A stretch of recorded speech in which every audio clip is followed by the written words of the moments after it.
Hi guys, आज हम लोग स्टार्ट कर रहे हैं नंबर सिस्टम का शेष पार्ट। नंबर सिस्टम में कल हम लोगों ने जो किया था उससे आगे का पार्ट आज हम लोग करेंगे, जो कि हम लोग स्टार्ट करेंगे भाज्य संख्या से।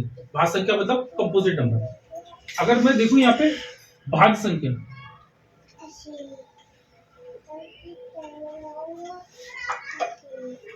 मतलब कंपोजिट नंबर।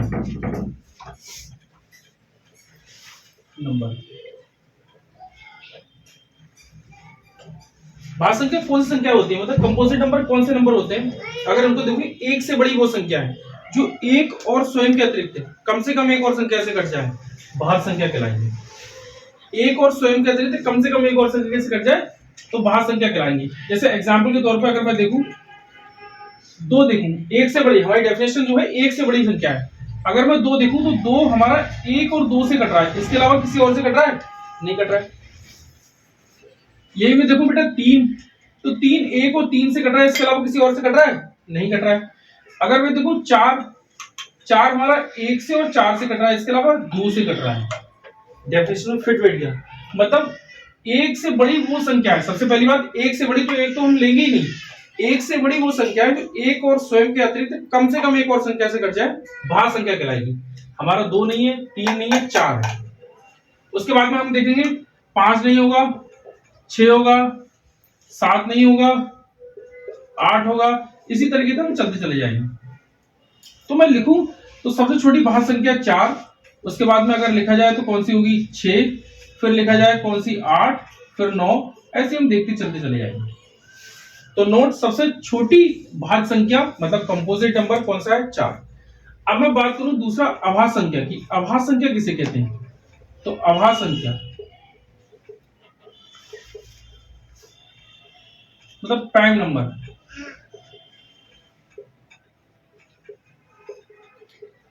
अब डेफिनेशन वही है कि एक से बड़ी वो संख्या है जो एक और स्वयं के अतिरिक्त, एक और स्वयं के अतिरिक्त अन्य किसी संख्या से ना कटे, वो क्या कहलाएंगे? हमारी अभाज्य संख्या कहलाएंगे। जैसे मैंने देखा दो, दो लिया तो हमारा एक और दो से कट रहा है, इसके अलावा किसी और से नहीं कट रहा है, ठीक है, अभाज्य संख्या होगा। आगे हम देख रहे हैं तीन, तीन हमारा एक और तीन से कट रहा है, इसके अलावा किसी और से नहीं कट रहा है, ठीक है। आगे हम देख रहे हैं चार हमारा तो देखो भाज्य में है।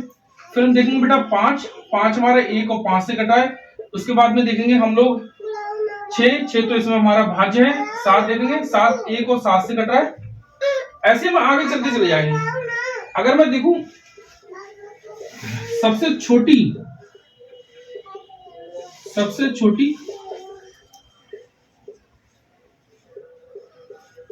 अभाज्य संख्या, सबसे छोटी अभाज्य संख्या दो है। अगर यही क्वेश्चन आ जाए कि क्रमागत अभाज्य संख्या,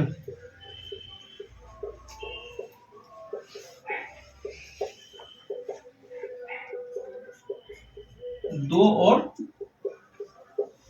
तीन, इंपॉर्टेंट है। अब इसको मैं मिटा रहा हूं, इसके आगे की चीजें कर रहा हूं कि आगे क्वेश्चन और किस तरीके से उन क्वेश्चन को देख रहे हैं। हमारा सम संख्या है, सम संख्या मतलब इवन नंबर।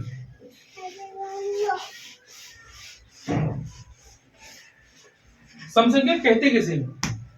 सम संख्या अगर हम लोग देखें तो जिसका इकाई का अंक मतलब यूनिट प्लेस, अगर मैं यूनिट प्लेस इसको डेफिनेट कर दूं, जैसे यूनिट प्लेस उसका जीरो होना चाहिए। यूनिट प्लेस इकाई अंक,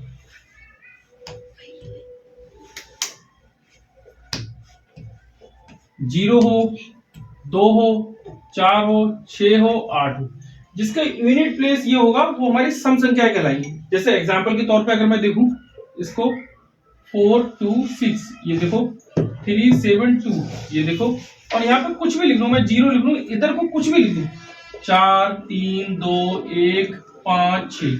हमको देखना कहाँ है? हमको सिर्फ यूनिट प्लेस देखना है, मतलब इकाई अंक देखना है। हमको सिर्फ हमको इकाई अंक देखना है, सिर्फ हमको इकाई अंक देखना है। इसका इकाई अंक 6 है, इसका मतलब सम संख्या है। इकाई अंक 2 है मतलब सम संख्या है। इकाई अंक 0 है मतलब सम संख्या है। अगर मैं यही देखूं विषम संख्या, विषम संख्याएं कौन सी होंगी?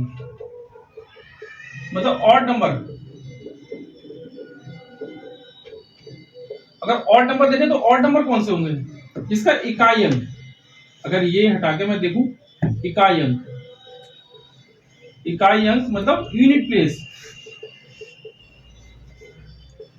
अगर यूनिट प्लेस देखें हम 1, 3, 5, 7 और 9, अगर यूनिट प्लेस मतलब इकाई का अंक हमारा 1, 3, 5, 7, 9 होगा तो इसका मतलब कौन सा हमारी विषम संख्या है। जैसे एग्जाम्पल के रूप में देखें 1, 3, 6, 4, 3 और 2, ये देखो 5, 3, 8, 4 और 3, ये है 6, 3, 8, 9 और 5, ये है 6, 9, 3, 5 और 9, ये देखो सबके इकाई अंक, यहाँ इकाई अंक 1 है, यहाँ इकाई अंक 3 है, यहाँ इकाई अंक 5 है, यहाँ 9 है। इसका मतलब ये क्या है, विषम संख्या है। बस हो गई, सम संख्या है, विषम संख्या है। इसके आगे अगर मैं अब अगला वाला देखूं कि अगला वाला क्या होगा तो ये क्या है, संख्याओं का योगफल।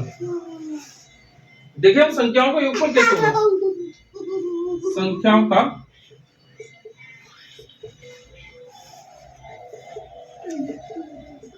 योगफल, संख्याओं का योगफल निकालें कैसे, मतलब ऐड करें। जैसे अगर मैं एक क्वेश्चन ले लूं कि 1 से 20 तक संख्याओं का योग, 1 से 20 तक संख्याओं का योग निकालना है मुझको, तो मैं देखो कौन कौन सी संख्या हो जाएंगी, 1, 2, 3, 4, 5, 6, 10, 20 तक। अब अगर मुझको इसमें ये निकालना हो कि हमारी कुल कितनी संख्या है, तो हम इसको देखें कुल संख्या निकालना, तो लास्ट वाला जो पद होता है उसको पहले वाले पद से डिवाइड कर दें। मतलब इसको मैं अगर लास्ट कहूं तो इसको फर्स्ट कहूं, तो लास्ट को अगर मैं पहले वाले से डिवाइड कर दूं तो कुल संख्या निकल के आ जाती है। जैसे अगर मैं यहाँ पे 20 है और यहाँ पर कितना है 1, यहाँ 20 है, यहाँ 1 है, मैं 20 को डिवाइड कर दूं 1 से, कितना निकल जाएगा 20, मतलब टोटल संख्या कितनी होगी 20, टोटल संख्या 20 होगी। अब मैं इनका योग करूं, योग क्या होगा, तो योग बराबर क्या होगा, last plus first upon 2 into कुल संख्या है।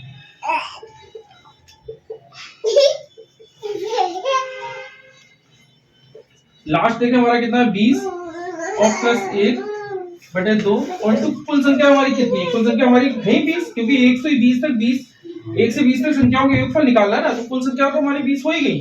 तो 20 और ये क्या है योग, ये देखो 10 और 20 और 1 कितना और 21, 21 और गुणा 10 मतलब 210, ये हो गया आंसर 210। आगे क्वेश्चन मैं आपको बता रहा हूँ, देखिए